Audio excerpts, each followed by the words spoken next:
प्रणाम। पर्व तिथियों के दिन हमें तो महात्मा कहते हैं कि लीलोतरी आदि नहीं वापरनी चाहिए, तो फिर हम जिनालय में क्यों रखते हैं?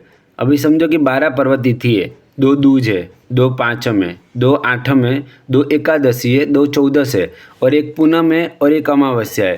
और आज समझो कि अमावस्या की पर्व तिथि है और कोई श्रावक 12 पर्व तिथि की पालना कर रहा है और उसको आज उपवास है और उसके घर महात्मा गुजरी वरने हेतु पधारे, तो वो उपवास है तो वो खुद वो आहार ग्रहण नहीं करेगा, पर महात्मा को तो वरा ही सकता है ना।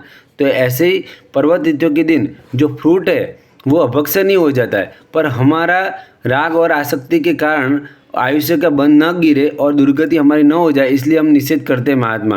क्योंकि पर्व तिथि के दिन आयुष्य बंद होने की संभावना सबसे ज़्यादा है। सामान्य तिथियों के दिन भी आयुष्य बंद हो सकता है, पर पर्व तिथियों के दिन आयुष्य बंद होने की संभावना सबसे ज़्यादा होने के कारण हम पर्व तिथियों के दिन आराधना ज़्यादा करते हैं।